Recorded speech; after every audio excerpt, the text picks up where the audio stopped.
Hello बच्चों, let's read this question. So this question says a disk and a ring of same mass are rolling to have the same kinetic energy. ठीक है, kinetic energy same है. What is the ratio of their velocities of center of mass? Center of mass की क्या बतानी है उनकी, यहाँ पर हमें रेशियोज ऑफ वेलोसिटी बताना है, वेलोसिटी का रेशियोज बताना है. ठीक है, तो देखिए बच्चों, इस क्वेश्चन का की कॉन्सेप्ट आप रोलिंग लिख लीजिए. क्या लिख लीजिए? Rolling motion. क्या लिख लीजिए? रोलिंग मोशन कर रहे हैं क्वेश्चन में, ये तो गिवन कर रखा है. ठीक है, और देखिए बोल रखा है कि उनकी काइनेटिक एनर्जी सेम है. देखिए बच्चों, रोलिंग मोशन के केस में आपकी काइनेटिक एनर्जी, रोलिंग मोशन की कंडीशन क्या होती है? रोलिंग मोशन की कंडीशन होती है जो आपका VCM होता है वो किसके इक्वल होगा? आपका ओमेगा टाइम्स आर के इक्वल होता है.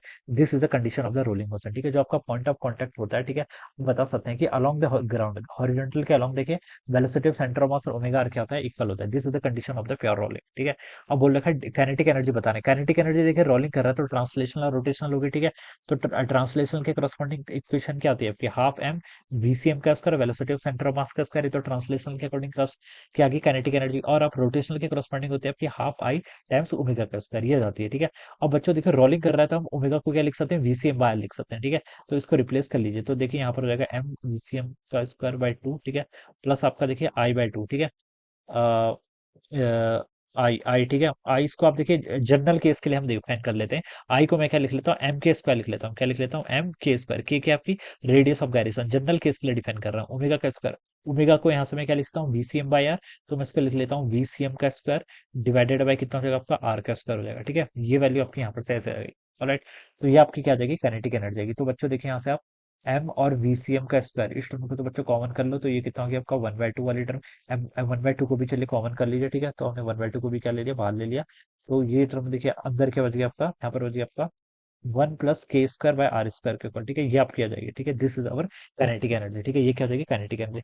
काइनेटिक एनर्जी को चलिए मैं ई से रिप्रेजेंट कर लेता हूँ. ठीक है, तो और ये आपका देखिए, इसको मैं इधर ला गया 2E डिवाइडेड बाई आपका एम. ठीक है, ये टर्म यहाँ पर आ जाएगी. ठीक है, और इस टर्म को मैं यहाँ पर अगर नीचे के लेके आ जाऊँ तो हो जाएगा 1 + k² बाय आर स्क्वायर. मैं बेसिकली VCM लिख रहा हूँ. क्या लिख रहा हूँ? VCM, क्योंकि मुझे सेंटर ऑफ मास की वेलोसिटी क्या है तो रेशियो बताना है, तो सिंपली मैं यहाँ से VCM को लिखना चाह रहा हूँ. तो VCM स्क्वायर को मैं ये लिख सकता हूँ. मैंने करा क्या? देखिए मैंने इसको लिख लिया कि के को मैंने यहाँ पर सिंपली ई से रिप्लेस कर लिया. ठीक है, और देखिए बाकी सब टर्म को इधर ले गया तो कितना हो जाएगा? 2E divided by m. VCM square इधर रहेगा, ये टर्म इधर से रहेगी. ठीक है, तो यहाँ से मैं क्या लिख सकता हूँ? वेलोसिटी ऑफ सेंटर ऑफ मास की वैल्यू देखिए बच्चों कितनी आ जाएगी यहाँ से आपकी? इस टर्म को आप देखिए अंडर रूट यहाँ पर लगा लीजिए, और ये कितना हो जाएगा? 2E वाली टर्म तो आपकी यहाँ रहेगी. ठीक है, एम आपका यहाँ पर आ जाएगा, और यहाँ पर हो जाएगा आपका आर का स्क्वायर प्लस आपका के का स्क्वायर. ठीक है, और ये आर का स्क्वायर आपका ऊपर आ जाएगा, तो ये टर्म आपकी यहाँ पर से ऐसे होगी. ठीक है, तो ये आपकी वेलोसिटी ऑफ सेंटर ऑफ मास का एक्सप्रेशन आ गया. किसके लिए? वेलोसिटी ऑफ सेंटर ऑफ मास और प्योर रोलिंग की कंडीशन आ जाएगी. ठीक है, हमें बताना है कि रेशियोज रेशियोज बताना है किसके? सेंटर ऑफ मास की वेलोसिटीज का रेशियो और डिस्क एंड रिंग. ठीक है, डिस्क के लिए चलिए मैं 1 बोल देता हूँ, रिंग के लिए क्या बोल देता हूँ मैं? चलिए 2 बोल देता हूँ. ठीक है, ये किसके लिए? 1 वाला आपका ऊपर वाला डिस्क के लिए है, नीचे वाला किसके लिए? आपका रिंग के लिए है. ठीक है, ये लिख सकता हूँ. अब बच्चों बस आप क्या कर लीजिए, बोला गया कि मास भी सेम दे रखा है और काइनेटिक एनर्जी भी सेम दे रखी है. ठीक है, तो देखिए जो जो टर्म कांस्टेंट है उनको तो हटा लो. ठीक है, 2E भी और M ये भी आपका क्या हो जाएगा? कैंसिल हो जाएगा. ठीक है, 2E और M इसको हम क्या कर लेंगे? कैंसिल कर लेंगे. आर भी आपका क्या हो जाएगा बच्चों? यहाँ से रेडी, यहाँ पर से आपका आर स्क्वायर वाली टर्म भी क्या हो जाएगी? कैंसिल हो जाएगी. ठीक है, तो अगर मैं यहाँ पर से इन दोनों का रेशियो लेना चाहूँ तो बच्चों देखिए इसको मैं क्या लिख सकता हूँ? ये हो जाएगा आपका अंडर रूट देखिए आप कॉमन कर लीजिए दोनों के लिए. ठीक है, VCM देखिए कितना हो जाएगा यहाँ पर? आपका आर स्क्वायर प्लस आपका के स्क्वायर. ये टर्म किसके लिए है? देखिए इनवर्सली प्रोपोर्शनल है ना, centre of mass velocity of centre of mass के इनवर्सली प्रोपोर्शनल है under root of r square plus k square. तो ये टर्म बच्चों किसके लिए होगी? इनवर्सली प्रोपोर्शनल है तो डिस्क के लिए. ऊपर वाली टर्म जो हो जाएगी आपकी are square plus k square, ये टर्म किसके लिए होगी? आपके रिंग के लिए. ठीक है, ऐसे मैंने इसको यहाँ पर से लिख लिया. ठीक है, अब बच्चों देखिए के क्या आपका? के मैंने बताया था यहाँ पर क्या? Radius of gyration. ठीक है, रिंग का मोमेंट ऑफ इनर्शिया देखिए कितना होता है? रिंग का हम बात करते हैं तो आपका एम आर स्क्वायर के इक्वल होता है. ठीक है, तो यहाँ से के स्क्वायर लिख लेंगे, तो के की वैल्यू क्या आ गई? किसके लिए? रिंग के लिए.